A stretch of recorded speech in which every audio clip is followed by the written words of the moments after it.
Today we're talking about technical interviews, and I hope to answer this question to you. Why does it matter how many ping pong balls fit in a school bus? This is a classic problem at some engineering companies during an interview, and it seems like a ridiculous question, and we'll get to why that is not so ridiculous. Do you have a question, Andre? No, I don't want the answer to this question. I want the why does it matter is what I hope to answer first, and then we'll get to what is your answer. And everyone here will have a different answer to the question, how many ping pong balls fit in a school bus, and it's not really important what the answer is. So, first thing, when you come to a tech company for an interview, it's common, it used to be way more common in the 90s and the early 2000s to get a lot of puzzles thrown at you. And there are several reasons for this. It's not just out of the blue. One of the reasons is that the technology changes rapidly, obviously. There are programming languages today that did not exist 2 years ago that are commonly used, right? There are a lot of skill sets that change so rapidly that it doesn't really necessarily make a lot of sense to test for a particular skill set when you're interviewing someone. The idea is that if you hire very smart people or very capable people who can learn quickly, then it doesn't really matter what technologies they knew before. They can become productive and helpful at your company with whatever technologies you're using. So the idea is you want to hire smart people. But how do you test intelligence? Well, there's something called an intelligence test or an IQ test. Problem is, this is very troublesome in the past. There's a lot of political drama around it because it's not fair. It can be very biased depending on how the questions are written. And so there's a strong tendency for companies to shy away from something that looks like an IQ test. Okay? Some of you may even know your IQ score. That will never be asked of you during an interview. That's it's off limits, basically, because of the kind of cultural and political drama around that. Really what you want to do is test what's called creative problem-solving ability. When you're faced with something new and you don't have familiarity with it, how are you able to reason about that and come up with a solution? And it's a very general skill set, right? It's not something you can necessarily learn in a weekend. You really cannot possibly learn in a weekend. It takes a long time to train and develop this skill. Some people are a little more talented and gifted at that, but it can nonetheless be trained very well. And this is exactly the skill set for learning a new technology or solving a new problem that hasn't been faced before. So also, Microsoft was one of the innovators of bringing up these puzzles. It actually came out of HP, Hewlett-Packard, from a long time ago. But Microsoft is the one that really popularized puzzles as an interviewing practice. And obviously they were very popular in the late 80s and in the 90s. And then it's kind of pervaded the rest of Silicon Valley and tech culture as an interviewing problem. And there's a book I'll recommend later that tells a lot more about the history if you're interested in how did this come to be. So, when you're given a puzzle question of some sorts, we're going to talk both today about puzzles and programming problems. First, let's talk about puzzles. And there's several things you want to be aware of when you're given one of these strange puzzles. The first one is this a monologue or dialogue? What is the interviewer expecting? Sometimes they'll just ask you a very short question, and they want you to essentially elaborate for a long time and speak for several minutes about why it is. There are other times when you need to tease out more details from the interviewer. And you need to kind of figure that out pretty early on and read the signals that the interviewer is telling you. If they're not giving you any more information, they're probably expecting a monologue from you. But if they're happy to answer your questions continually, then it's a dialogue. And what they're assessing is a lot about your communication ability and your ability to gather more information from the customer, the client, in a sense. That's one way to do it. Something that's commonly true is if you get a very complicated question that seems very specific and there's all these details and there's a long setup, sometimes it has a very simple answer. And that doesn't necessarily mean few words, but it's not as complex as you may have originally imagined. So this is kind of what you might call a trick question. And I very much dislike this kind. You either get the trick or you don't. But sometimes you'll encounter these sorts of things. So if you do get a complex setup, consider whether there's a very simple answer that actually solves this. It's kind of like those riddles given in The Lord of the Rings and other places where, like 32 white horses stomp up and down. It's this little riddle, and there's actually quite a simple answer. And once you get it, it all makes sense. But before that, it seems confounding. That's the type of question you might get if it's very complex. On the other hand, you could be given a very, very simple question, and that requires a detailed and complex answer. It could be as simple as design a pizza class, period. It could be, why are manhole covers round? And then you can come up, you can elaborate. That would be a monologue question where you can come up with many, many different ideas and theorize. And what they want to do is get at your brainstorming ability and what kind of crazy ideas do you come up with that might actually be useful. Something to know is that with the exception of one company I've ever seen and interacted with, any sort of advanced math and calculus or like really advanced statistics, never necessary. Unless they're really hiring you for a statistician role or something where you need to do a lot of optimization and machine learning, that sort of a thing, you're really not going to see a lot of advanced math. Typically algebra and a little bit of combinations. You might need to know how many pairs there are in a list or something like that. This is about as complex as the math typically gets that's required to solve it. It may be that advanced math can give you a clever or a simpler solution, but that's not usually what they're looking for. Also, if information is missing, it's usually missing for a reason. It's either for you to ask about it or to realize that you don't need it. Those are the only two reasons. It's not like unspecified and you need to figure it out in some weird way. This is often a time where you either ask the question, if you don't get a response to it, you realize it's not needed. There's a classic riddle or puzzle by Martin Gardner, and it says that a sphere is taken and you can drill a hole of 6 inches long in it. How big is the sphere? Seems like there's not enough information to solve this, but if you actually look at the geometry of the problem, you'll find that you don't need to know any other information. You're given exactly how much is needed. Any questions so far? You not? We're not going to talk about that particular problem. That's a math puzzle. Not interesting. It's very interesting to me. It's not interesting for our purposes right now. Okay, so some strategies I want to give you. These are something that you actually may want to write on a post-it note when you're practicing either solving puzzles or programming problems. These are something that you should practice going through each of these steps because they will help you in many times. The first one is restating the problem to the person who asked it to you. It's really important for 2 reasons. That you understand the problem well, and you've communicated to the interviewer that not only you understand it, but that you're interested in making sure you have an accurate understanding of it. Does that make sense? You don't want to just make assumptions. If you maybe misheard something or you forgot or there's some uncertainty and you make a guess about it, the best thing you can do is ask about it or restate it in your own words and make sure that you didn't misalign something. The second one, state assumptions. If you made some assumption about are these numbers in the list sorted or not, say that out loud. Really, really important you don't keep it to yourself because it's essential that the interviewer understands the assumptions you're making when you're designing an algorithm or whatever it is, or for some puzzle that you're given. Maybe we're going to see one with buckets, and it's important to know that you can either fill up a bucket all the way or not all the way. You can't do it halfway, for example. Just say it out loud. The reason is that we'll often make too many assumptions. We'll assume that the list is sorted, and in fact it's not. And this will completely change the algorithm. Or we'll assume that they're looking for a rational reason for something, but maybe there's plenty of irrational reasons why something would be. Really, the core idea here is to think out loud, to share what's going on in your head, because that's the goal of an interview is for an interviewer to get inside your head and see how you think.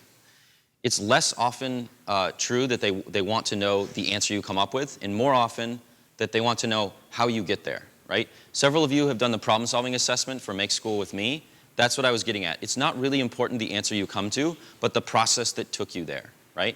It's your thinking process. How do you take a problem apart into smaller pieces, come up with new ideas, and put it all together to actually come to some solution, whatever that may be.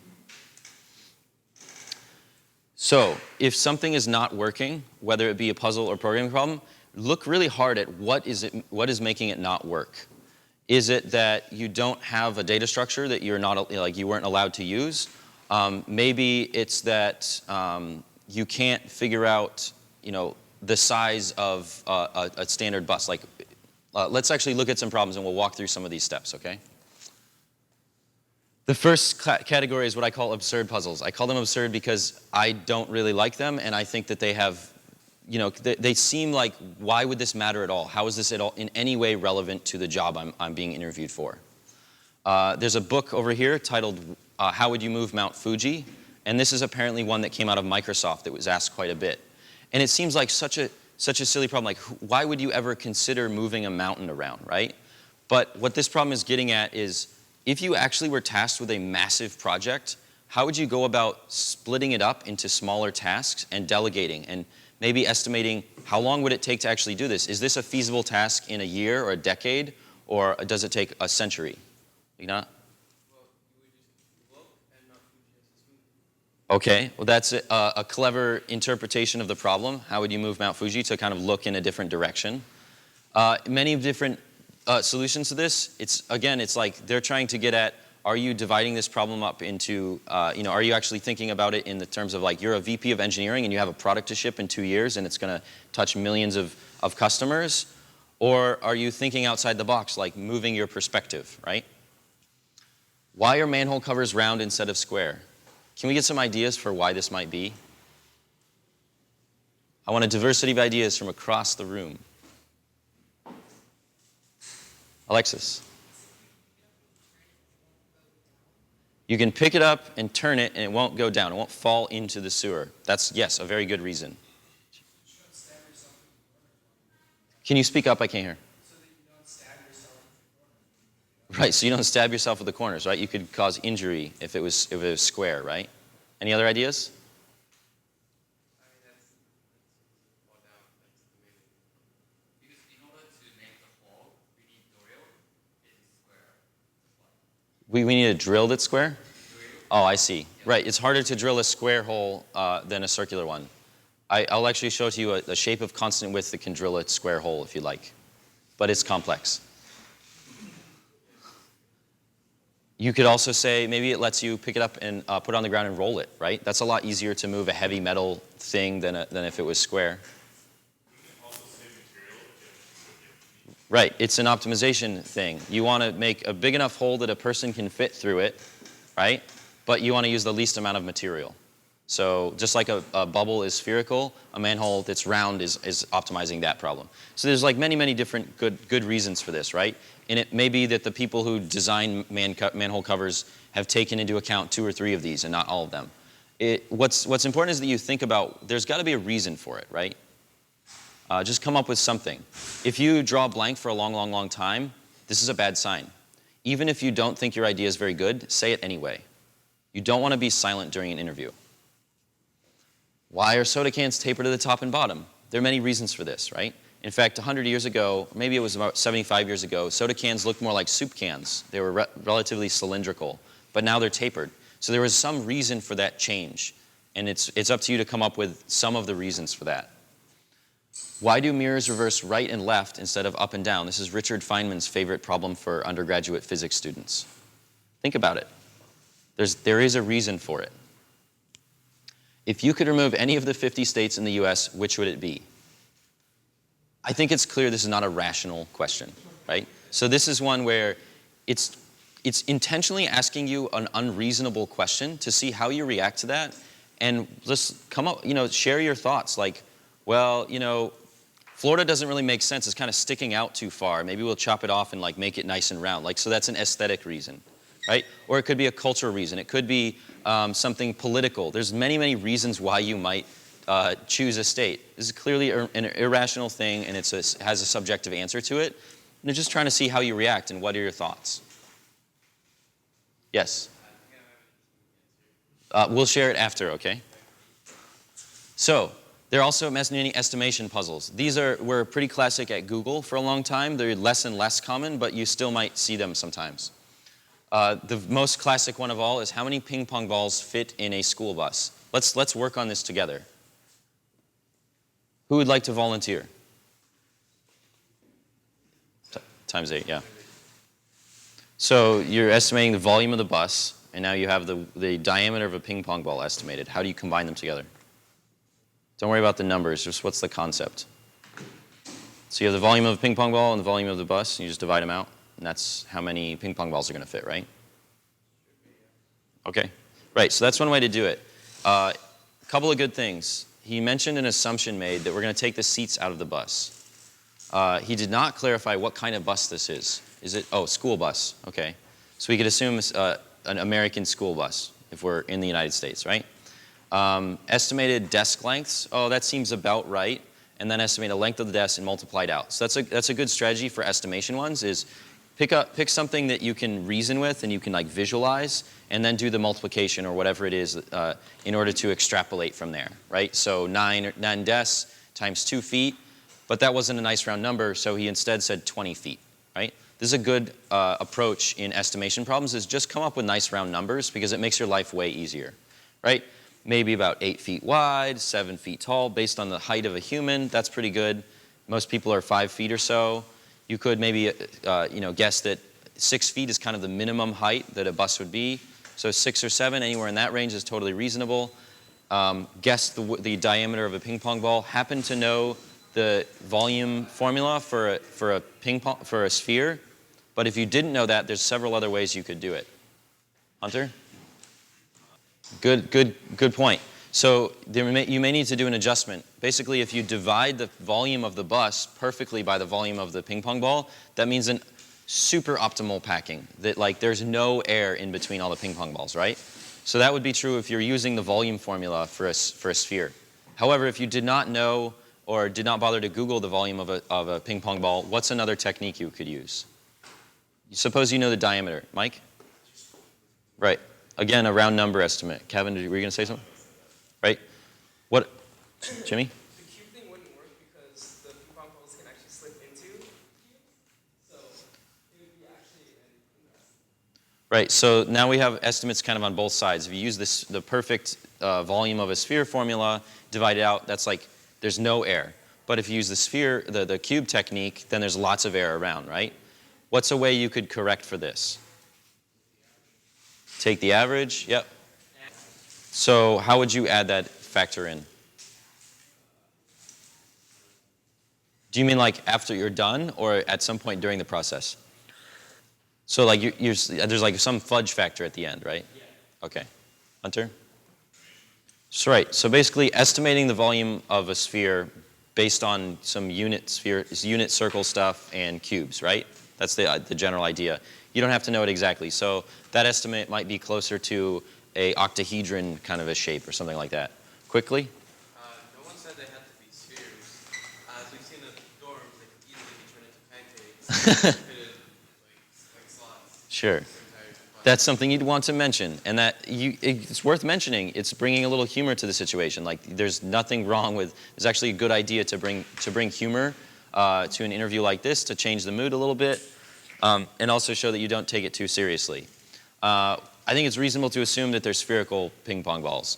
So there's several different techniques you can do. You could think a little bit about packing. Maybe you could just draw a small picture and say, oh, if I had ping pong balls on like a desk in this arrangement, you can kind of move them over and say, well, actually, they're only like, 60% the height if I like pack them in a certain way. And then you could kind of think about it in 3 dimensions and layer it together. Just come up with some estimate. Maybe you could fit twice as many ping pong balls kind of packed together optimally versus if they were all cubed, assumed to be cubes and packed in that like ideal cube way, right? You could just come up with some fudge factor at the end.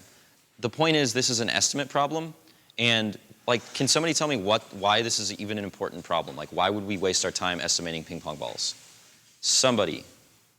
Right, breaking down big problems, doing math on the fly. Any other thoughts? Communication skills, right? All of these things are showing communication skills, right? The assumptions you make, the like kind of steps you take. David. Right, exactly. People have a tendency to over or underestimate depending on their personality. Yes? Exactly, right? If they just estimate the bus as like one big rectangle and the sphere is a cube and they're done, maybe they just care about the big picture and they're not concerned with details. But if they're thinking about, the shape of the seats and then there's like also a driver's spot and there's a steering wheel in the way, like they're really getting caught up in a lot of the details. So if you are that type of person, I would recommend you first make a really rough estimate and then kind of progressively step through, like get to some answer first to the question, and then progressively refine it. And at some point, the interviewer is going to be like, all right, that's enough. We're done. So yeah, like trying to just do the rough estimate with the rectangle of the bus and then going further detail is a good idea. We went into a lot of depth on this one just to kind of show like what kind of ideas you can come up with for estimating. One of the reasons this is really helpful is if you're expecting a product launch in a few weeks and you like need to think, well, how many people might this YouTube video end up, how many people are going to end up watching this YouTube video and how many people might end up on our website? You need to estimate some things based on market size and interest and maybe virality, that sort of thing. You need to think about how many people are going to visit your website in a day. How many people are going to be visiting it concurrently? How many servers do we need to set up and estimate, like, well, what's the traffic that can reasonably route through one of these servers? Maybe we need to spit up 20 instances on Heroku or Amazon in order to survive this traffic, right? And this is not something you necessarily need to start with, like, researching all the fine details. Just come up with a back of the hand estimate to get a rough cost. An order of magnitude is really what you're looking for here. Similarly, when you're thinking about, you have a corpus of words, and you have maybe how do you figure out how many words total are going to be on this website if you've only downloaded one page from it, right? If you have one book out of thousands, maybe you should estimate how many words are in that particular document and then try to extrapolate based on that to know how much data you're going to end up using. Do you need gigabytes or terabytes of storage space, right? Is this all going to fit in memory or not? Or is this, you're going to have to use some other technique that doesn't fit in memory? Distributed systems have tons of these estimation problems when you're dealing with massive amounts of data or large numbers of users. A lot of people working on the networking team at Facebook have to make these sort of estimates every hour of the day, pretty much. Any other thoughts? We'll just quickly show a couple other questions in the same style. How many piano tuners are there in the world? There's so many ways to come up with this number. You could think about, well, how many pianos are there? And then how often does it need to be tuned? And how well employed do these tuners need to be? Like how much of their time needs to be spent doing this? How long does it take to tune a piano? Yes, Andre? They're not predictive of anything? I don't know. Like, has there been like a good analysis of that? I don't know. Well, like the idea is that they're going to throw a new one at you and their memorization is useless. Right, that's a good, very good question. If you don't know what a ping pong ball is, tell the interviewer. You say like, what's ping pong? And they'll tell you it's a sport. And you say, well, I know about softball or I know of soccer. Can we do soccer balls in a school bus? That's a perfectly good substitution. It still gets the point across, right? Tell them when you don't understand something or if there's a cultural reference you've missed, and they'll probably be able to adjust it with you. If you don't play ice hockey, then talk about soccer fields, whatever. Right? Something like that. Pick the Nile, whatever you want to pick. It's not really important what specific information it is, so long as they understand that you can make some estimates or whatever it is. All right, so I didn't skip, right? Hypothetical puzzles. Basically, these are ones that, one of these, some of you have seen in the Make School assessment, because I came up with a more advanced version of this. So this is something where you're given this strange hypothetical situation that you need to reason about. You're given these billiard balls, and one of them's heavier, and you need to figure out which one is off, and you only have a limited number of weighings, right? Like, it's kind of insane to imagine a universe in which this problem is actually posed to you. Like, why would you have a limited number of weighings on some balance, right? It's kind of absurd, but it's getting at something. And it's kind of your job to figure out maybe what is it getting at. In this case, this first problem is getting at divide and conquer techniques, which is common to many algorithms that need to be solved recursively, right? Two weighings, it represents two levels of recursion of this problem. You have a scale, and you can reason about certain groups of balls in a way until you end up with a final solution, right? So solving this problem and other things in that class will actually give you an understanding of how divide and conquer algorithm techniques can be applied to all sorts of things in the world. You have a 3-quart bucket, a 5-quart bucket, and an infinite supply of water. How can you measure out exactly 4 quarts of water? Suppose you don't know what a quart is. Tell the interviewer that. They'll say, oh, it's like a little more than a liter. You say, great, I'll just say liter in my head, okay? This one is very important to state many assumptions for. You say like, well, I assume I can't fill the bucket halfway at a time. Or can I? You can ask the question and they say, no, no, you only can fill it all the way or none. Well, when I dump it out, what if there's excess left? What do I have to do with that? Questions like that will help you get at the solution. You really need to state everything you're thinking about this. It's like kind of a brain dump to let out all of these thoughts you have to get on the same page as the interviewer. Arranging 6 matchsticks to form equilateral triangles. Like this is essentially a recreational mathematics problem, right? Fortunately, these are becoming less and less common, but it's worth thinking about a handful of these and just working through those strategies of restating the problem, stating your assumptions, figuring out where the pain point is, and kind of working through, trying the simplest attempt first, and then maybe refining that solution if it's not very good, right? So there's several books I'll recommend at the end that have puzzles like this. I don't want to spend a lot of class time on this because I want to get to the coding on a whiteboard. This one's not very interesting, so I'm going to skip it. Okay, there's also design problems. There's 2 classes of design problems. This one is more loose. This is a general design problem. Then we'll talk about programming-related design problems next.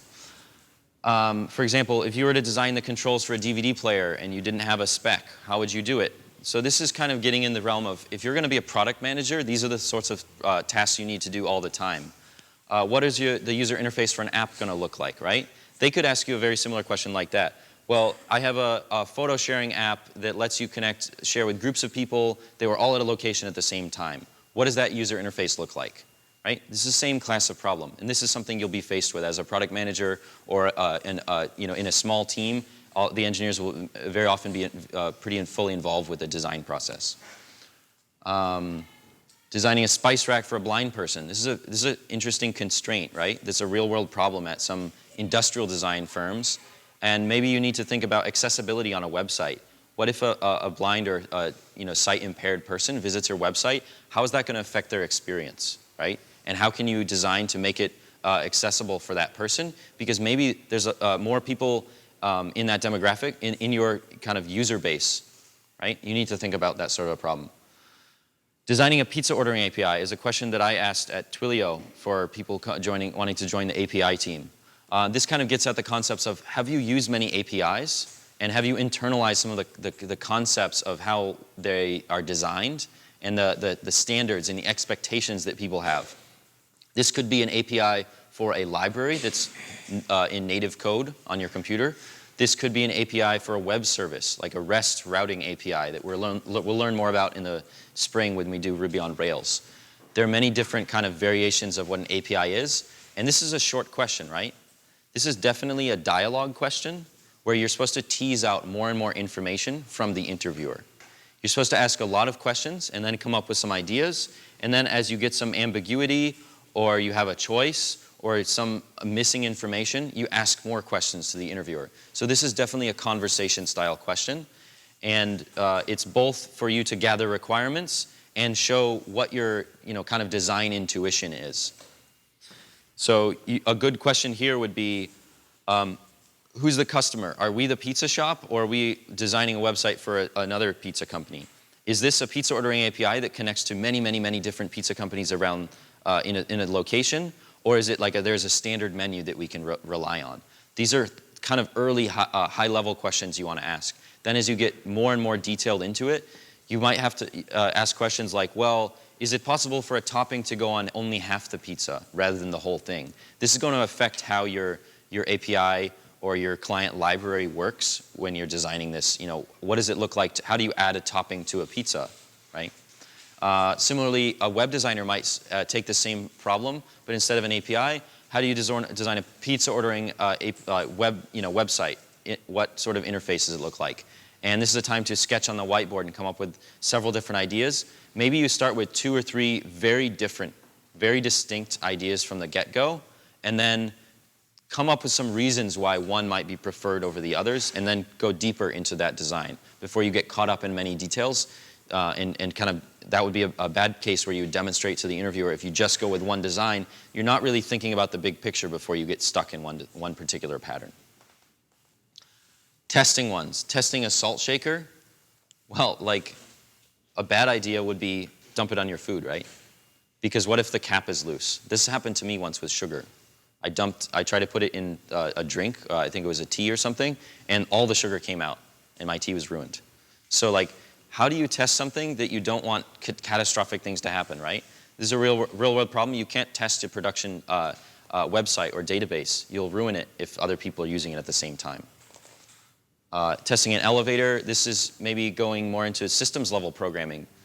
There's a lot of similarities between how an elevator works and how a spinning hard drive works, actually. And if you kind of get into the details of it, you'll see that testing an elevator is essentially a similar problem, right? Any other thoughts about design and test problems? Okay, let's get into programming. Who here has ever coded on a whiteboard before? Raise your hand. Okay, so 6 or 8 people. So everyone else, you've never coded on a whiteboard before. Great. You'll get lots of practice with this over the next month or two. And as you do more interviews, it will go from like, this is kind of weird, why are we doing this? To like, oh, this is not so bad. It's a little different, but you'll get comfortable with it. There are some points to make here that, again, this is a certain type of test. It may seem weird to code on a whiteboard. Like, this is not necessarily a real world problem you'll solve because most of the time you'll have a computer available.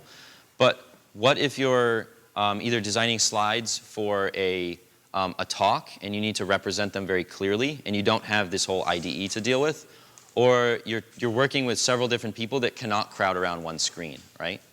There are situations when you work on teams when you will need to design things a little bit on a whiteboard. And some of the reasons why we do it on a whiteboard during an interview is that you don't really need a computer that's set up with everyone's favorite development environment, right? People use different text editors, they have different compilers, they like different colors of syntax highlighting, their keyboard shortcuts are different, they have certain packages installed. There's so many variations on the development environment, it's unreasonable for a company to have the setup that you'd like to have ready for you to go. And it's generally shied away that you don't bring in your own computer to kind of demonstrate using that. It kind of levels the playing field, that everyone has a whiteboard and nothing else. It also lets you not rely on things like code completion, or you can't just like quickly search for documentation.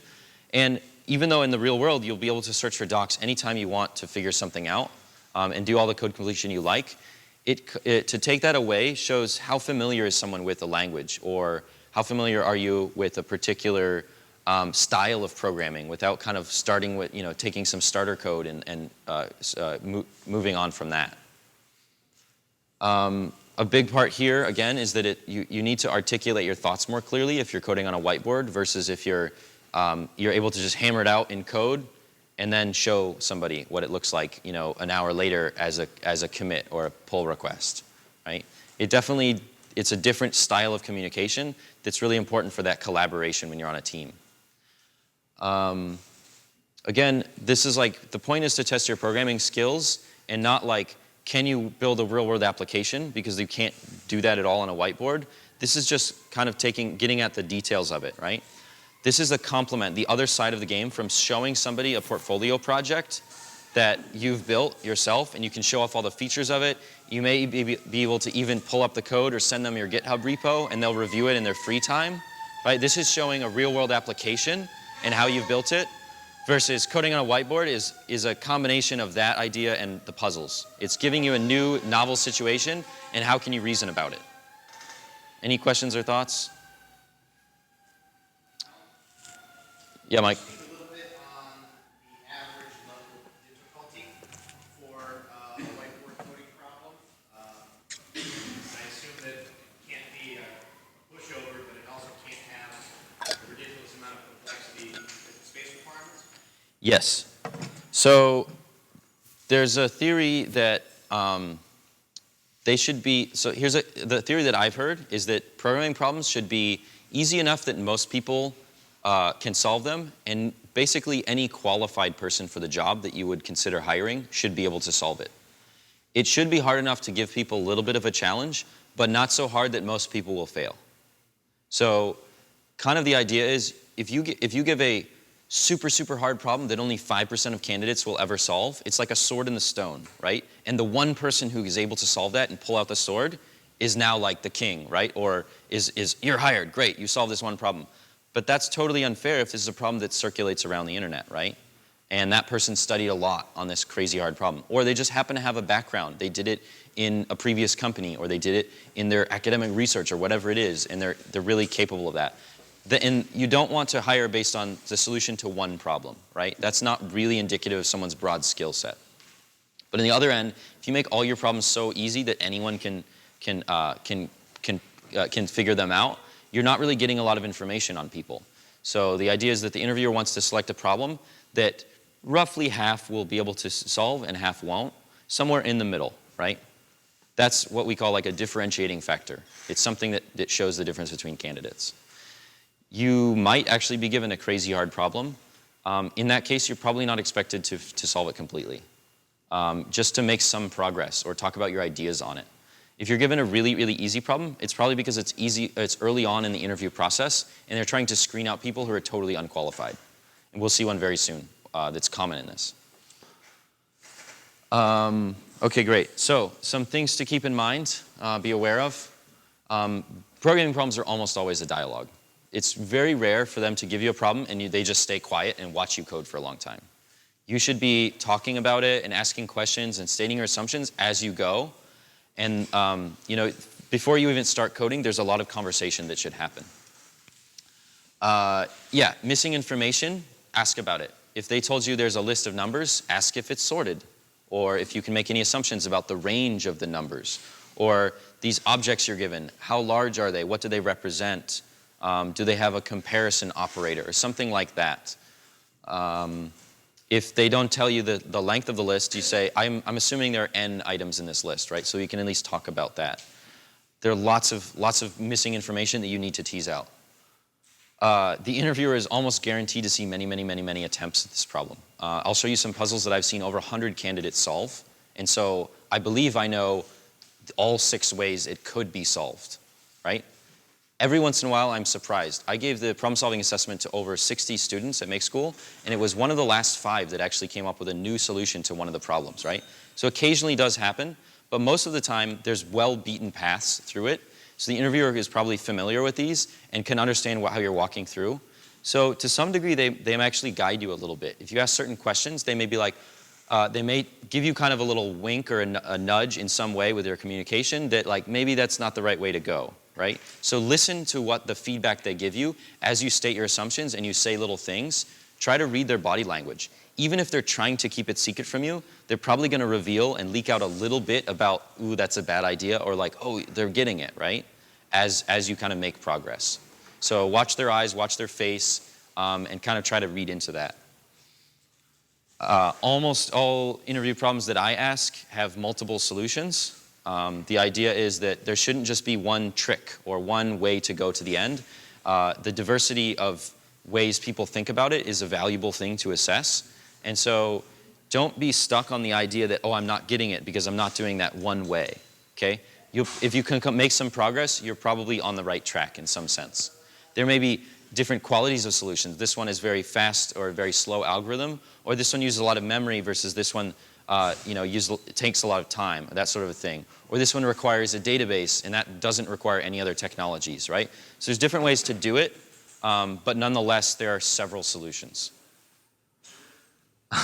Also, an actual working solution is not that important. Like, it depends a little bit on the interviewer. Sometimes they actually expect you to get to the end and have it fully functioning. But if you make progress and you demonstrate a lot about your communication skills, your knowledge of the language or the libraries, your development process, even if you run out of time and don't get to the end, don't feel bad. They already got a lot of information from you. Also to this point, you want to try the easiest solution first. I think I actually have this in the next suggestions. Ignat. Should it be compilable? Like, should it be syntactically correct? That's something to negotiate with the interviewer. Some people are really particular about that. It just depends on their personality, is my belief. I wouldn't care if you wrote for I ... n, right? Or for I is 0 to n, something like that. It doesn't need to be syntactically correct because I understand that you know the concept of a for loop, and that's part of your algorithm. So in that sense, you're kind of coding in pseudocode, and it's not really a particular language. But negotiate that with the interviewer. That's actually, yeah. So you want to, like, for example, the programming language you use. Ask the interviewer. If they didn't tell you, you need to do this in Java or you need to do this in Python or Swift, say, is it okay if I use Python? I prefer that language. They'll usually say yes to your request. If you're interviewing for a very specific role, oh, you're an Objective-C mobile iOS developer, then they might ask you to do it in Objective-C. You can still maybe say, oh, is it okay if I do a little Swift and maybe Objective-C if I need to call a library or something like that? It's still worth negotiating if you're more comfortable in one language than the other. Again, you want to restate the problem. Same story as before. Communicate to the interviewer that you understand and that you care about understanding them well. Those are both important. State your assumptions. Think out loud. You're trying to reveal how you imagine things, how you break problems down. This is a really important one. Try the simplest solution first. There are several problems I'll give you that you might be able to come up with a simple solution in like 2 or 3 minutes, right? At the very least, say it out loud to the interviewer and acknowledge that you understood it and how quick you came to it. Even if you think there's a better one and you want to tackle that, say the simple one out loud, because then they'll be like, great, they already get the point of this problem, now we're going to optimize it. Or if you are maybe very lost and you think that, oh, there's some really clever way to do this, don't worry about it. Just if you feel that the need to, go ahead and code out the simpler solution, and then you've demonstrated that you can write working code that solves the problem before you bother to optimize it. This is an important trade-off, especially when you're building your first app, or an app that you only expect to go to 100 or 1,000 test users, and you're not really worried about optimizing it in any way. This is something that continually I was suggesting to students during the summer academy and doing, like, you only have a week and a half to ship this. You're not going to solve the traveling salesman problem this week, so let's just come up with some solution that works, and then later on, when it's actually a problem, you can worry about making it faster, optimizing, or coming up with a more elegant solution, right? Get it done first, then improve it, okay? Yeah, so once you actually have something working, you can think about, why is this running slow, or maybe it's not solving it correctly. Like, it works for everything but the last element of the list, or there's some edge cases if the list is empty, or if your strings match, or the numbers are the same in the list, like it's broken in some special cases. Examine that and try to tease out what the problem is there to make a correction, and you'll refine your solution. Even if you started with a simple one, to have a simple but slow solution that solves the problem correctly is better than having a faster one that's broken half the time, right? Testing inputs. This is something we'll do together on the whiteboard and show why this is really, really important. In fact, this is something I would recommend you do even before you start coding in pseudocode. Draw an example of the problem. Come up with some sample cases or ask the interviewer for one. They'll often give it to you if you ask. That here's an example list, and you're trying to match something, or you're putting items in a hash table or something like that. They'll give you some sample inputs. Try it out to see if your algorithm works, kind of with your fingers on a whiteboard, or drawing little pictures and that sort of thing, to see if the concept works before you bother writing the pseudocode. You might do those in tandem, is sometimes the way I do it, is I'll write 3 or 4 lines of pseudocode to get the high level down, and then follow that with an example input, and then if that works, I'll turn the pseudocode, the general idea, into actually 20 lines or 10 lines of code that really works in a programming language. Thoughts? Okay, there is some major differences to coding on a whiteboard. Some of these I already mentioned. Agree on the programming language before you start coding. The worst thing you can do is just like, if you weren't told what language to write with, to use, the worst thing you can do is just start writing Java code all of a sudden, or start writing Python, and they're like, no, this is like a mobile development position. Like, we need to use a native language, for example. Or if you start writing some Swift or Objective-C on the whiteboard, and it's actually for web role, there's going to be a little judgment given to you by the interviewer. So agree on the language before you start coding anything. Quickly. So I could use ActionScript? Cross-platform, whatever. Negotiate. Yeah, there's no syntax highlighting, autocomplete, so you have to deal with that. Doing things like indenting code is a real pain. Like, you don't want to have to rewrite everything. Also, moving lines up or down, you can't do nearly as easy as with a text editor. So consider that. one way to do that is like give space between lines. You could kind of skip every other and then realize that, oh, there's some special if condition that needs to fit in here. Or I need to like modify my argument in this certain way. This happens very, very commonly. And it's, when you're coding, you've experienced it, that you need to go up to the top of the function and add something else that's going on. Oh, I need to define a new variable here, right? So give yourself space as much as possible. Basically, when you're coding on a whiteboard, you're the programmer, you are the programming language interpreter or compiler, and you're also the tester. You're the quality assurance person as well. You're playing all these roles at the same time, and you're demonstrating your ability in them. Somebody who can write kind of sloppy code, but has like fully tested it and really reassured the interviewer that it works on all possible inputs is a really good skill, right? That says maybe this person will be great at QA, and they will learn and kind of be mentored by somebody and later work in more full-time development. But writing a lot of code and never testing it is also showing that you're sloppy, that you don't really care whether it works or not, you're just trying to get it done. So there's a trade-off, there's a balance there. Playing the role of the compiler or the interpreter says a lot about your understanding of both the syntax and the semantics of that language. Kind of the parsing and making sure that your brackets line up and your parentheses are there and you have semicolons if you need them, that sort of a thing is the kind of parsing. It's just the syntax of the language. But the most important thing is that you understand what the computer's going to do if that exact code were run. And that's kind of shows somebody who's very familiar with the language and has programmed a lot, is that they have a high confidence that they know what the computer will do before they run the code. Yes? So obviously the logic is first and foremost here, but how much of this is about our particular coding style? For instance, if we use those variable names, we use kind of function versus script, things like that. Did they judge as much on that, or? I mean, it'll depend on the interviewer a bit, but something to consider. If you name all your variables X, Y, Z, A, B, C, you're going to get judged for that because they're not descriptive. They're not telling anybody. Nobody else is going to be able to read that code and understand what it does, right? If you name them like 15 characters long because you're being super verbose, they might judge you on that. I don't know.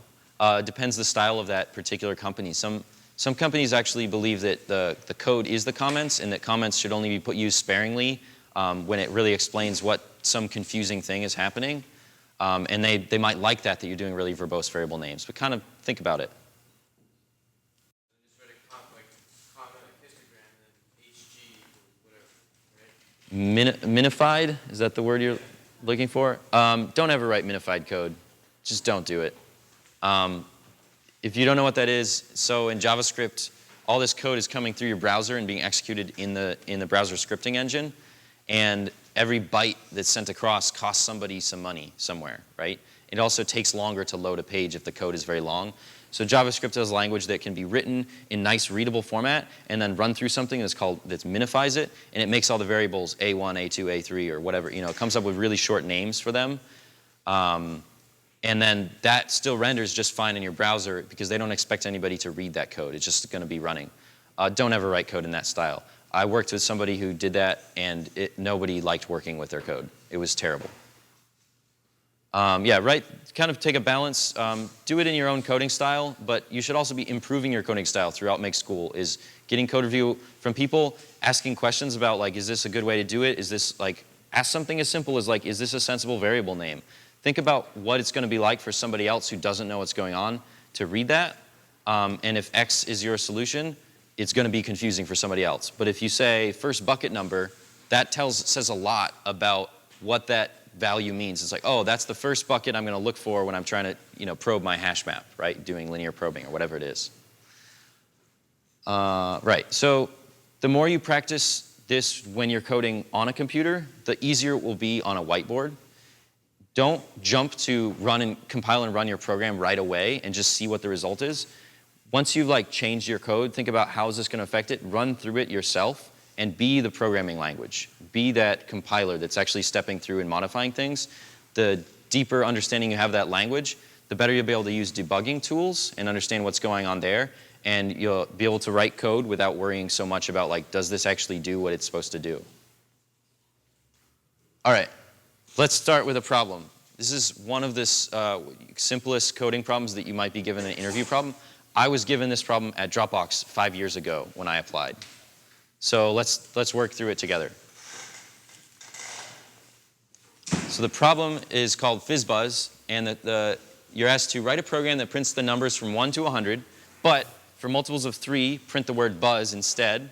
For multiples of 5, print fizz instead. For multiples of 5, print buzz. And if the number happens to be a multiple of both 3 and 5, print the words FizzBuzz together. Josh.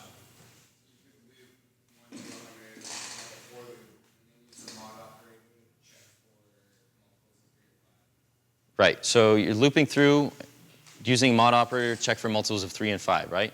So how would you structure that mod operator check? Right, so did everyone get that? Basically, you need to check the combination first, if it's divisible by both 3 and 5. Because if it's divisible by either one of those, it's going to drop into one of those if statements, passing one of those tests and print one of the words. But you want to check both, right?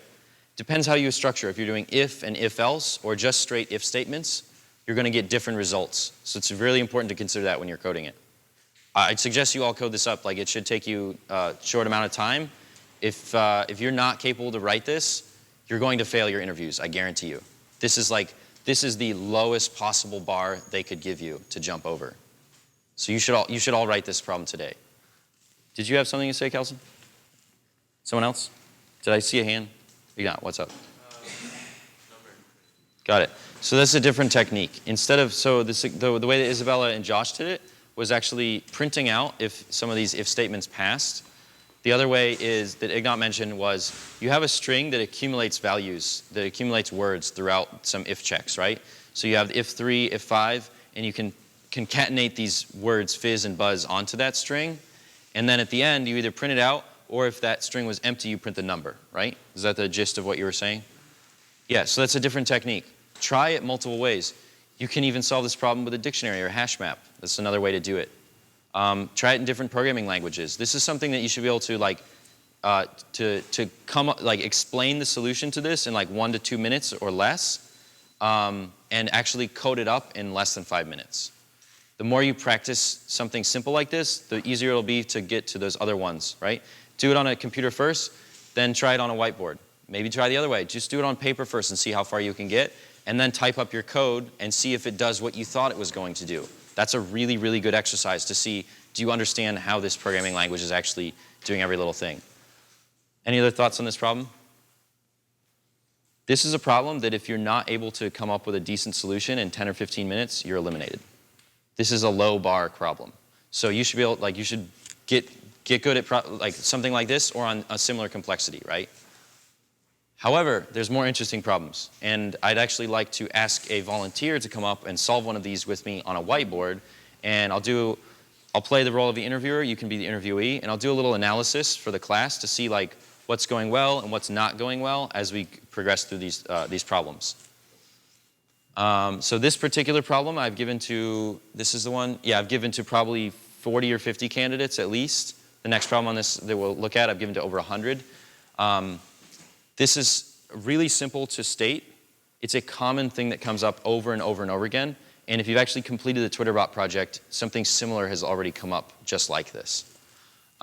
This is a good example of a real-world problem that you'll be faced with when you're writing, some extra feature on your web server, and you realize that you need the 10 most popular users on the site to put on some page, right? This is exactly the same as this problem. Given n items of some sort, find k that are largest or best or most popular or most upvoted or highest according to some complex Reddit ranking algorithm, right? Like whatever it is, this is a super common problem. This is something that you should be able to write up as a function, a single function, and then use repeatedly other places. Do you want to volunteer? Cool. All right, let's come on up to the whiteboard and we can work it through it together. Right, so are these n unsorted numbers? Right, so David's asking me, are these n unsorted numbers? Good, already asking questions. These are unsorted numbers. All right, so if there were unsorted numbers, something I would want to do first is sort them. Maybe using a heap would be a good idea. So So David is anticipating a data structure that we're covering tomorrow called a heap.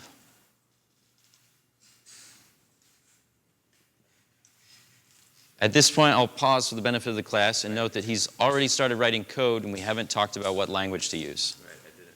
Sorry. So, yeah, so I'm doing this in Python. Is that okay? Yeah, Python's fine. It's good. It's close to pseudocode. All right.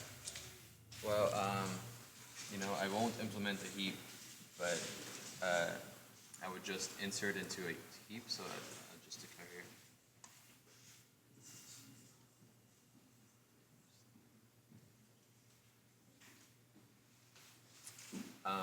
And then what I would do is insert all the elements into my heap. So to have them ordered. So for, I guess, I and n. What I would do is insert them. So heap. So he's iterating over the list of numbers and inserting them into a heap. Right. So there, after finishing that for loop, all my numbers would be in the heap and they'd be sorted. So what I could do then is just iterate through the heap, extracting, assuming this is a max heap, just extract k elements out of that, and that would be our list, yeah. I don't know if we want them returned in an array. How would we want to return them? Good question. So he's asking, what does the return value look like? Yes, it's going to be an array of length k. Right, okay. So then I would just loop. So a heap is a data structure we'll learn about tomorrow. It basically stores the largest element at the top of a tree-like structure. So you can always get the largest element in log n time. In other words, pretty quickly.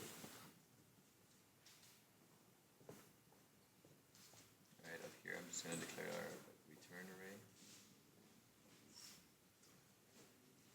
So say he's had to insert a new line of code in between two previously existing lines.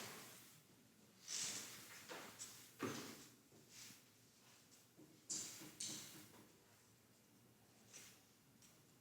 the end, I'll just return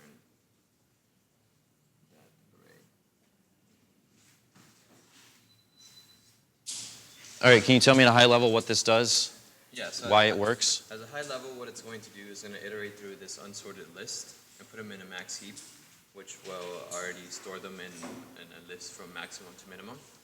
And all I'm going to do is extract the k elements from it, which should give them to me from max, giving me the max each time from that heap, and just return an array that has those k elements in it. Right. So I believe this solution works. Can you give me some test cases? Let's do one test case with 5 elements. Pick the largest 3. Right. Okay. So assuming we were to pass it in a couple of numbers.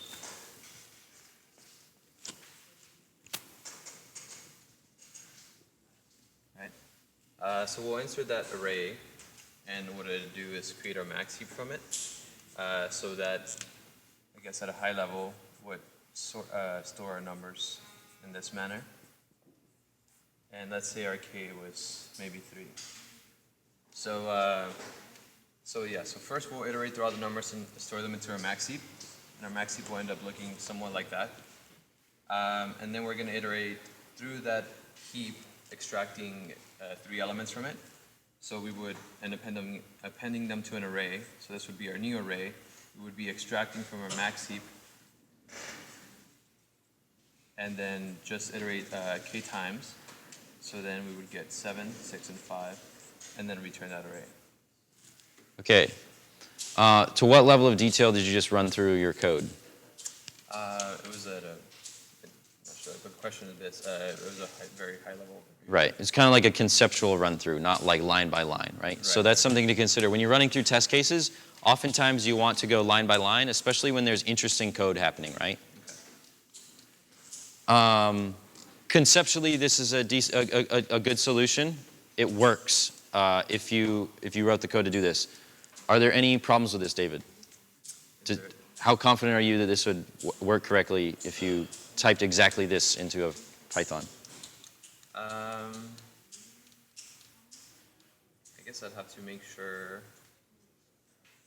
that this part does what I want it to. What do you mean? Right, make sure that I actually just do this 3 times. And since this is just a number, make sure that it just does 0, 1, 2, or 1, 2, 3 instead of maybe 4. Got it. So like maybe an off by 1 error here. Yeah. Okay. Besides that, Don't click that. sorry. Besides that, just want to make sure that when I'm right, actually that would not work because here I'm iterating through k, and I should be removing from the Let me heap. suggest use the green for your corrections. Okay. I should be getting a value here. So this should just iterate from 0 to k, but I should be saving the value for the heap that I should be popping out. So I guess I'll just call it popped. And this should be my heap extract. And then here. And then should that's be- popped, right? I should be inserting popped, yeah. Okay, so you notice that there's at least one small problem, that he was iterating over numbers, but then inserting those the indexes basically into the new list instead of getting the max value out of the heap. Any other changes you want to make? Before I run the compiler or the interpreter?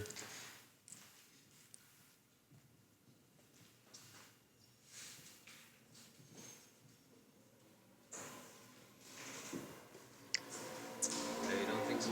Okay, now let's talk about the running time. David, what's the running time? How long does this take? Right, so here it'll run through n stuff, the length of our initial array, and here just for k, so it'd be n plus k. So big O of n plus k? Yeah, big O n. Let me write that. So David says it'll be big O of n plus k. And do we want to drop either of these terms? Do we know? Sorry, no, that would not be right.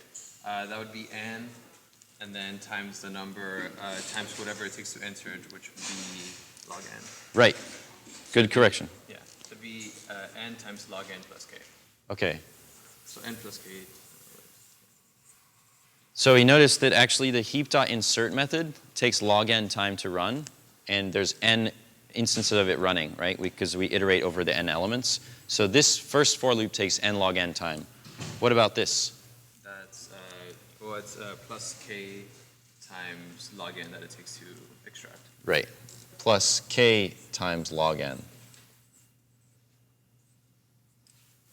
Okay, so do you believe this to be the running time?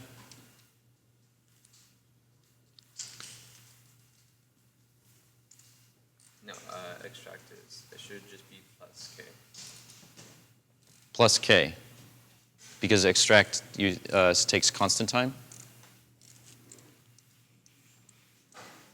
Extract would be, no, it's still n. Still log n. Yes. Right. Right, so we'll learn more about heaps tomorrow. But in fact, two of the operations on it, insert and extract, they each take log n time because it's a tree-based data structure. So in both cases, you have to move items up and down, maybe from the leaf to the root of the tree. So each of these operations take log n time, which does change the running time significantly. Instead of n plus k, it's actually n plus k all times log n, is another way to think of it. Now I want to do some code corrections for the sake of David and also for everyone else to see that this conceptually is correct in terms of it will solve the problem, but syntactically there are many flaws. First of all, we need to initialize the return value as an empty list. This will cause problems in Python if you, once you define a variable called heap, you're now overriding the module named heap, and so you can no longer make any more modules. So it would technically work. It would be very bad style to make a heap called heap if heap is the class name. So you'd want to call it something different, like my heap or max heap or whatever it is. So we want to basically fix this variable name at some point. What is n? N would be our, yeah, n would be an array, and we should have passed in k as well. Right, we should have passed in k as well as another argument, right? I would actually say, so n is what I meant when I wrote this is that n is the length of the list. Okay. So you might want to call it something else, So like, here our n would be the actual array. right, in this case, n is the actual array. So it would be a little bit confusing to refer to the running time using n, since n is a list rather than an integer, right? So you might correct that as like a style issue. Passing in the actual value of k is important, otherwise this function doesn't really mean quite the same thing. Heap.insert element, it would work. I would also change the variable name to be more descriptive, like maybe call it item or something, because typically I is used for an index, an integer.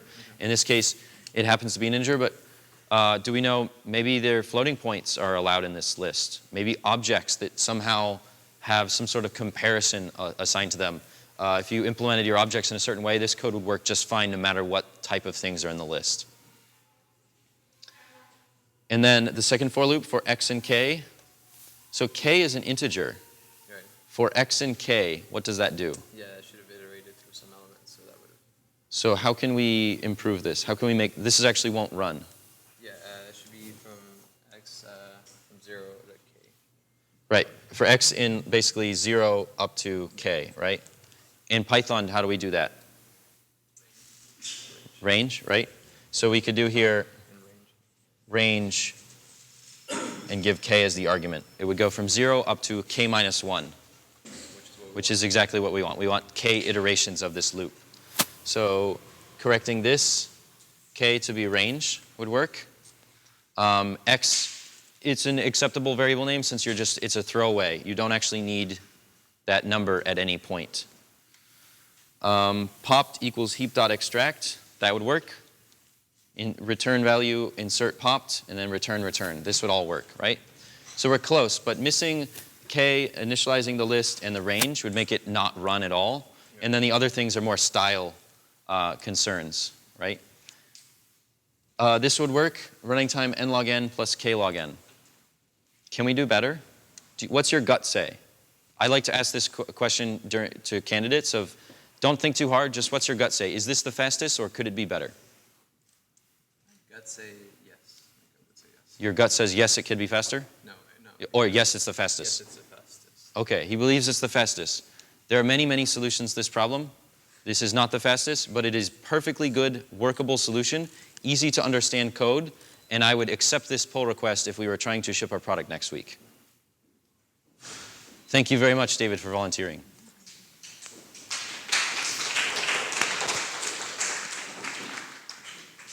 So we will do this problem one-on-one.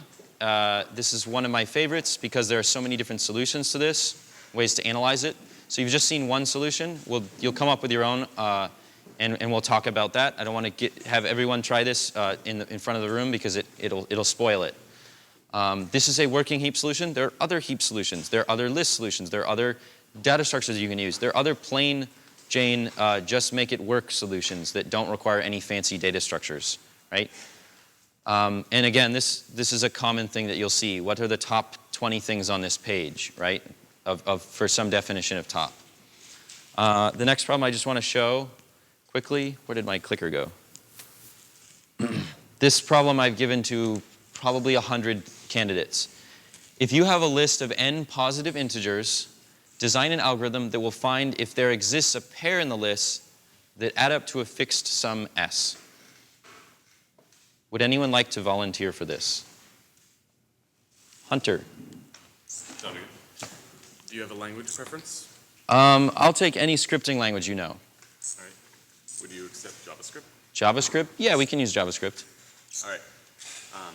In addition, are the pairs adjacent to each other? AKA, does one number have to be next to another for this to be counted? Oh, adjacent in the list? No, they could be anywhere in the list. Any two elements that exist in this list. Okay. So, let's say we start. It's good that he's negotiated the programming language and asked some questions. I'm still not sure if he understands the question fully. So we're going to give it an array and a sum, correct? Yes, an array and a sum. Good, so we know the two arguments to this function are consistent with the problem definition. And I assume we're just returning a Boolean, whether or not the sum can be contained. Good question. What's the return value? Is it a Boolean? So the way it's worded, find if there exists a pair in the list. It would be reasonable to kind of give a Boolean result. In a scripting language, you could actually return a pair itself, right? This is true. That's one way to do it. So let's return the pair of integers into the array. Or if you like, the actual two values. Let's do that. Okay. Simplifies some things. So the two values that were summed. Right. Return the two values that were summed. All right.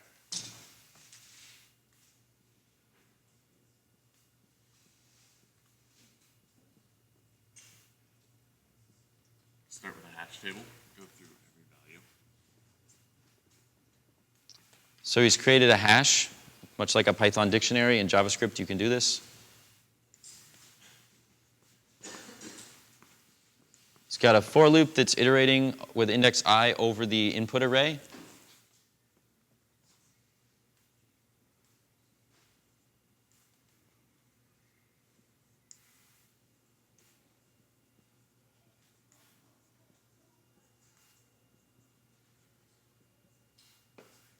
Tell me what you're doing here. So, yep. In this line, we're setting as a key in the hash table, we have the actual value posed in the array, going sequentially.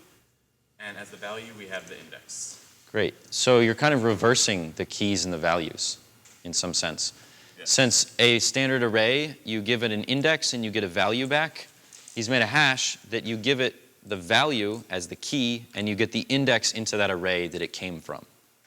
Right? The goal with this will be able to have another loop now looking for complements to be able to see if there's a sum. So it's good that you told me the goal. Why are we bothering to build this structure?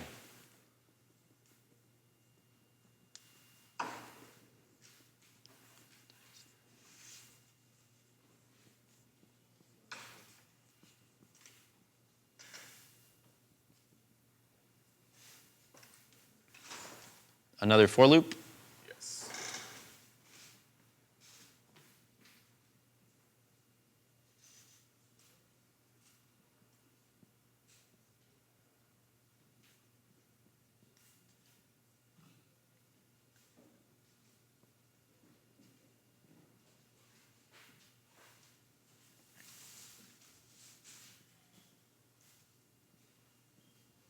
In this case, sum minus array sub I would be the complement, hence we're checking if it exists. Why does that work? What's the idea here? If you have So right here, he's got sum minus array at I. So taking a value from this array and subtracting that from the desired sum. by already having all these values in a hash table, we can easily check. Let's say our sum is 5, and we've already stored that the number 3 is contained in our list, and we want to see if 2 is a feasible pair possibility. By checking if 3 is also in that hash table, we know that there will be a sum of 5. How do we know that? Because right here, we've got the 5 minus 2, and we're checking if 3 is in the hash. However, we also have to check that we are not, let's say, in this case, if we have 6, that we don't count the same number 3 twice if it's in the same location.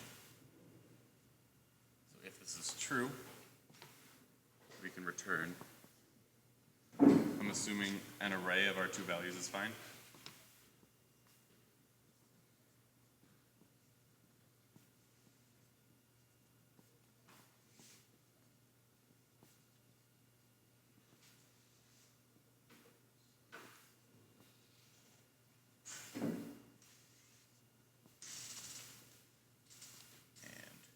So now he is returning array at I, which is the value in the list where the original list that we iterate over the second time, and sum minus that, which is the complement. Then if nothing is found, return null.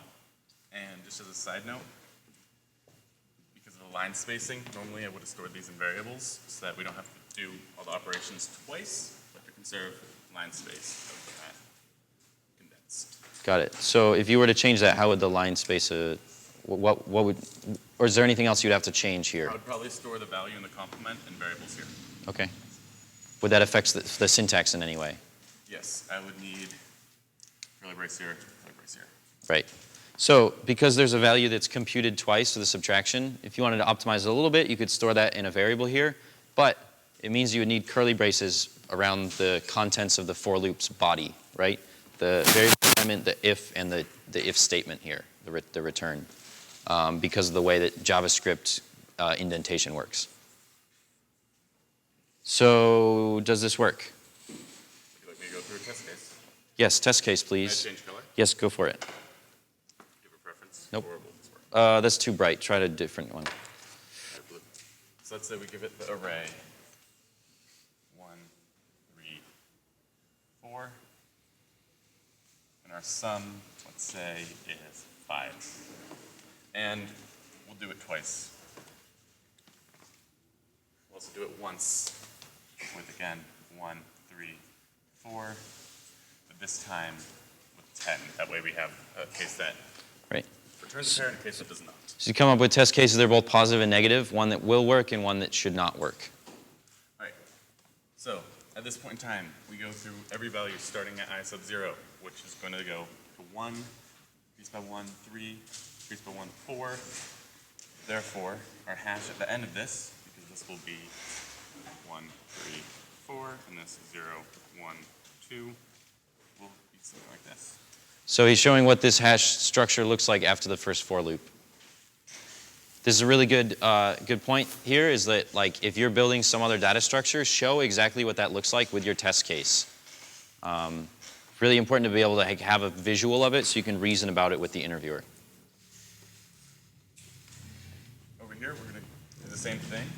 I is going to iterate from 0, 1, 2, thereby making array sub I, call it array sub I. We'll go from 1 to 3 to 4, sum minus array sub I. We'll then go from 4 to 2 to 1. So, when we check the hash of 4,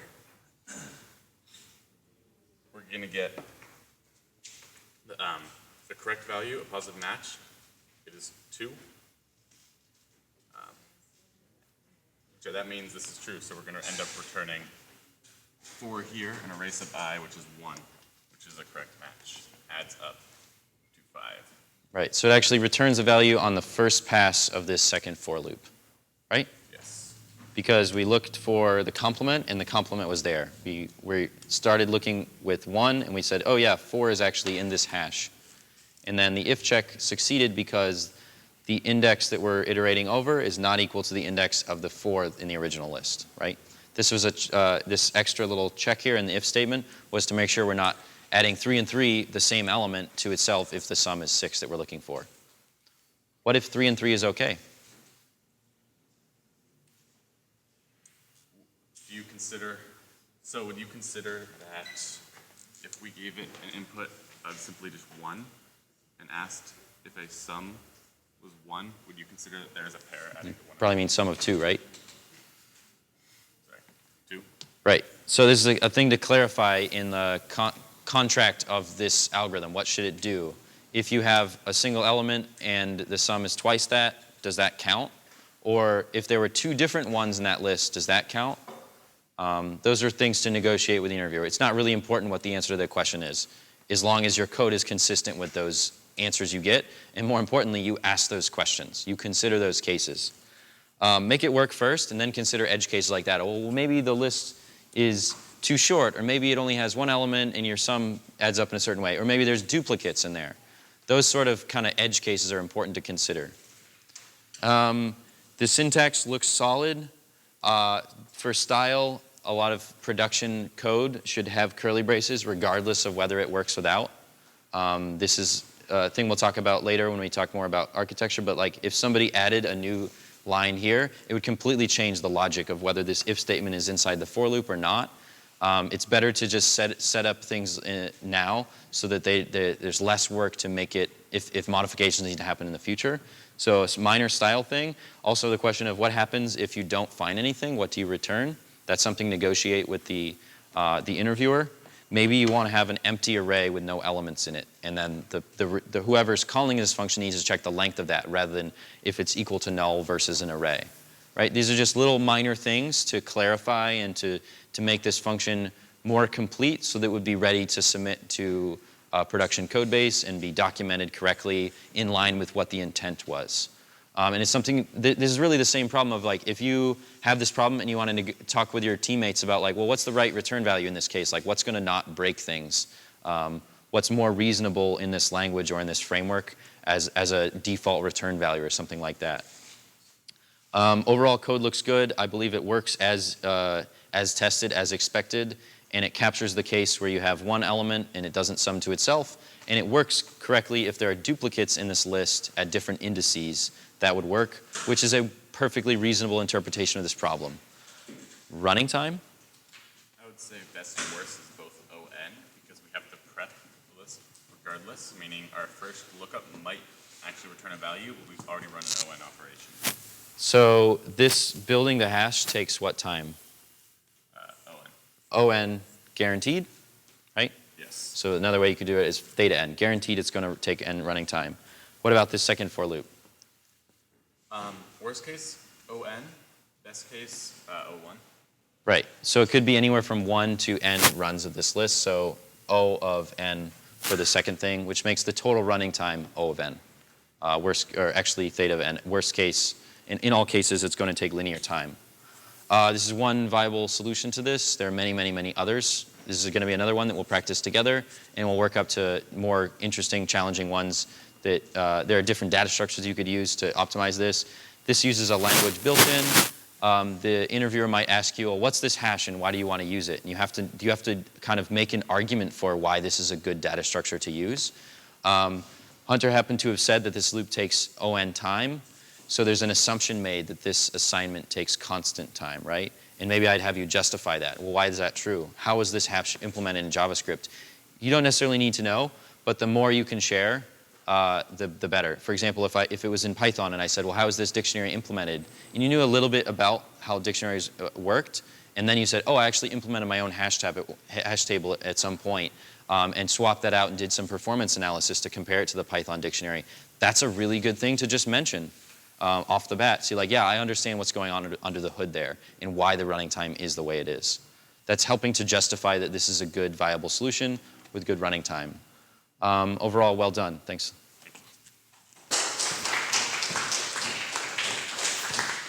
So these are just two examples of coding problems that this is what I would call an algorithmic challenge that it's typically given in the form of like, this is a function you're supposed to write, and these are the inputs and these are the return values, and you can basically do whatever you want inside that function body using crazy data structures or just being clever with your code. And it's both to get at, do you understand how to write working code? What kind of algorithmic tricks or data structures do you know, and can you justify them and understand the running time of those? Can you analyze the whole overall running time? Can you write test cases that are meaningful and helpful, like showing that there's a positive case and negative case that wouldn't work, that would fail and return null, something like that? What's your code style? Do you do little things like add in your curly braces just to be extra safe, just because that's how production code is kind of best written? What are your variable names? Like all these different minor things in style, it's all really interesting information for an interviewer to assess of you when they're trying to see, like, is this somebody I want working on my team? How much do I need to mentor them? How much foundational knowledge they have? Or, what are their strengths and what are their weaknesses? And it's okay, you're not going to hit high marks in all these categories, but they're all things to consider that you're communicating, whether you intend to or not.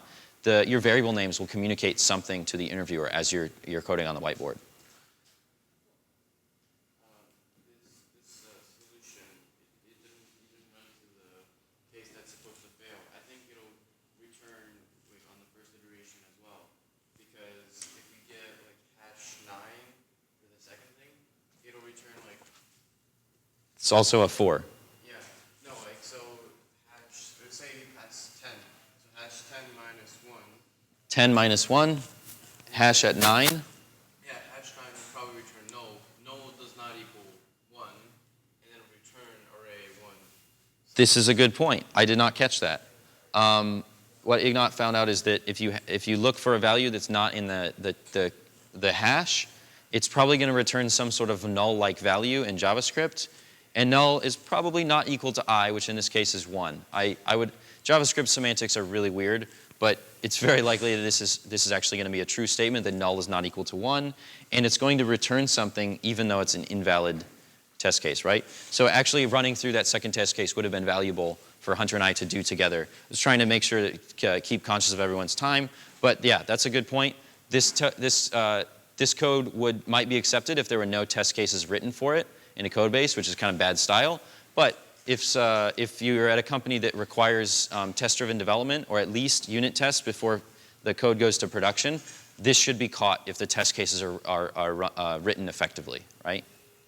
Good point, Ignat. Okay, I think there's one more set of problems that I just wanted to talk about. This is just kind of the epitome of design problems for object-oriented programming. Design a pizza class that will be used in a pizza ordering application. Really quickly, just what are some of the questions you should ask when you're posed with this problem?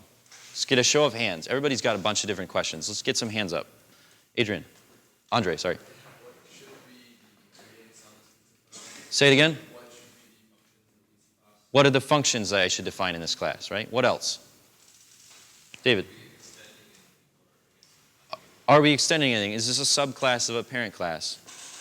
Are we ordering only pizzas, or how about like salads or drinks? Right. Are there other things in the menu that we need to consider? Anything else? There's like at least 10 more questions I could come up with. Type of properties, right? Functions and properties are two things that we ought to really know well about this pizza class before we start designing things around it. Yes?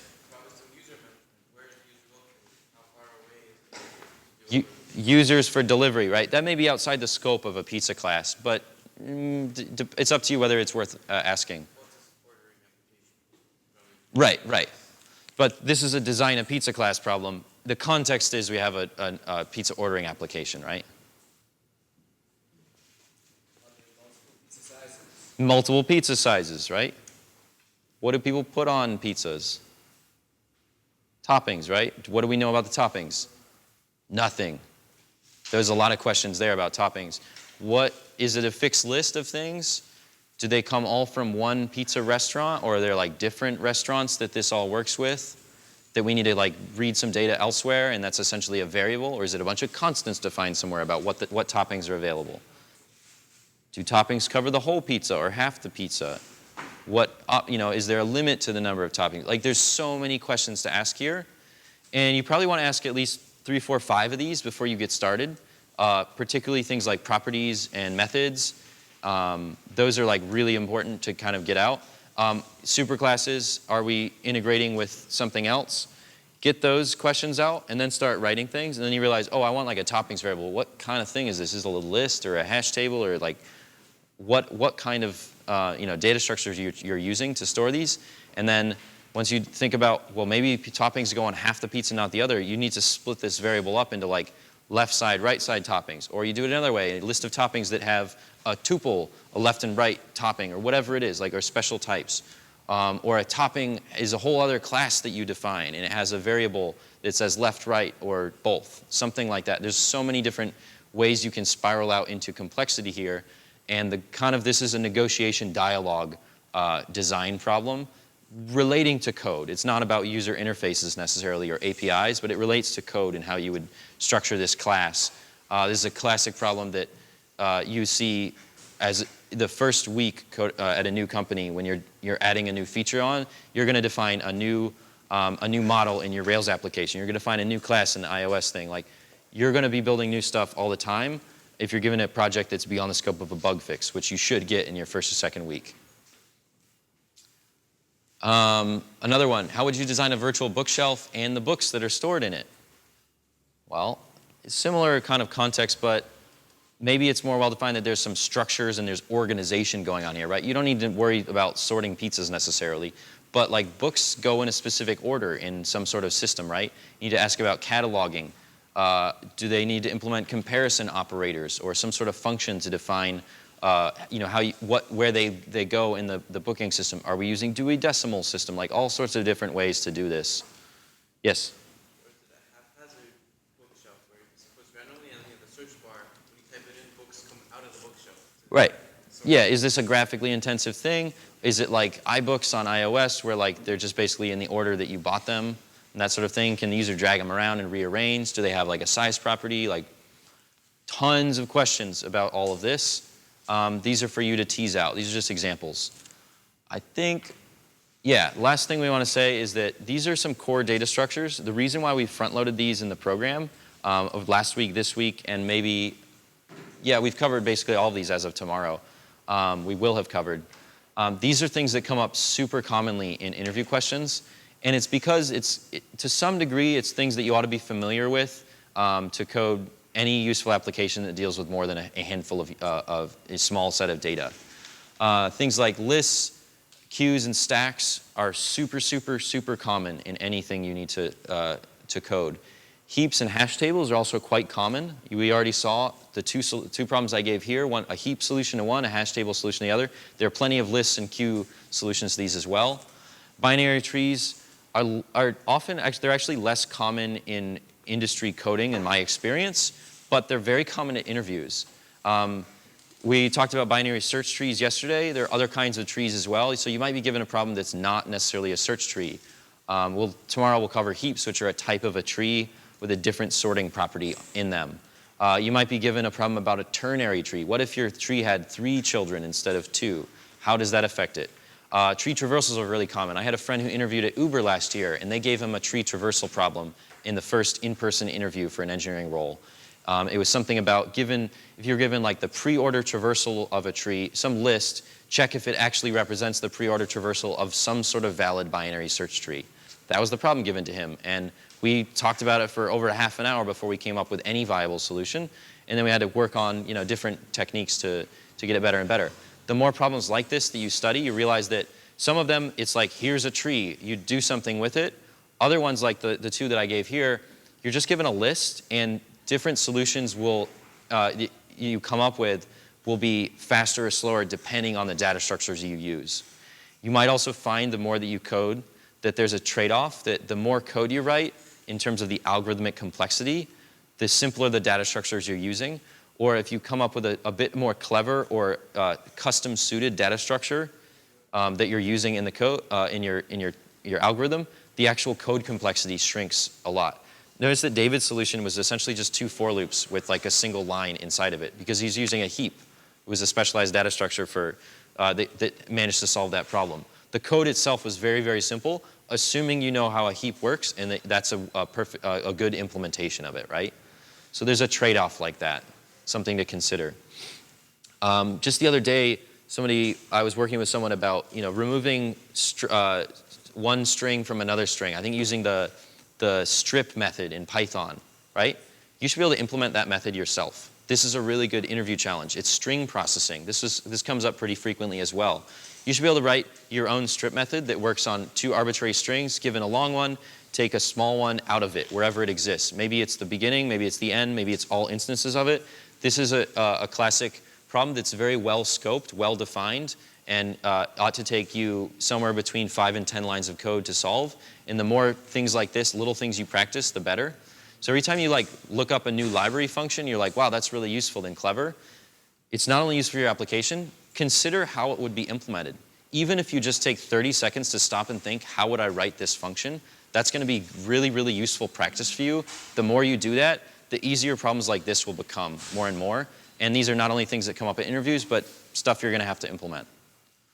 I think that's it for today. I want to point out to some resources here. Interview Cake is a website you can go and practice problems on. We're also going to use HackerRank, which we're giving these kind of algorithm challenges on. Cracking the Coding Interview, as Daniel mentioned yesterday, is a book that we've bought for all of you. And as soon as the rest of them arrive, we'll let you all have them and use them. Let them float around the office for now and use them as you please. It has tons and tons of coding challenges in there. I know the previous edition was written in Java, but I think Java is fairly readable. You should be able to understand what's going on there. They might have changed it. How Would You Move Mount Fuji is a book I have over here that's more about the history of Silicon Valley, and it talks about what is this game that we're playing when we do interviews at tech companies. Both why are people interested in puzzles? Why was this a good idea and both some strategies for it, and even give some recommendations about how to change interviewing culture, which I found pretty interesting. Another one that I have over here somewhere that I think is a really excellent read, Being Geek, a software developer's career handbook. It started as a blog that someone was writing these posts here and there, and then after like so many people loved them and linked people to them, it became a very, very popular blog for software engineers. People that kept asking him to write a book, and he basically turned his blog posts into a book. And it has a, it's organized well and everything. It talks about all sorts of things about management and teamwork and what it's like to start your career.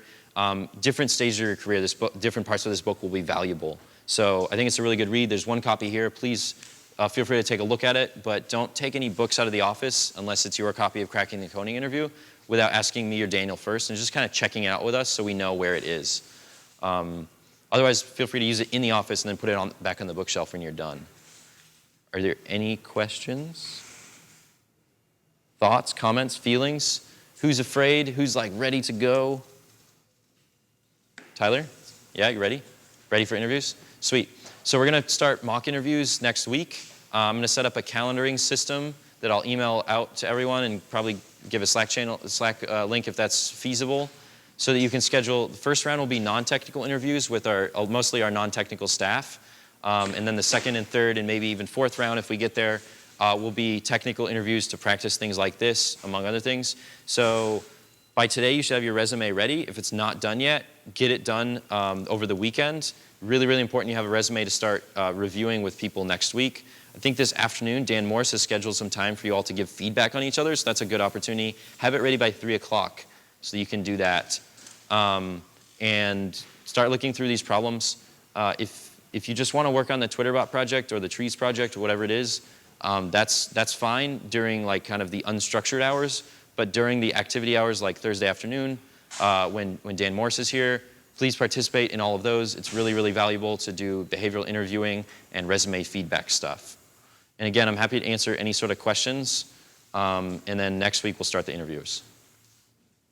Anything else? Sweet. Any announcements? Great. Thank you all very much.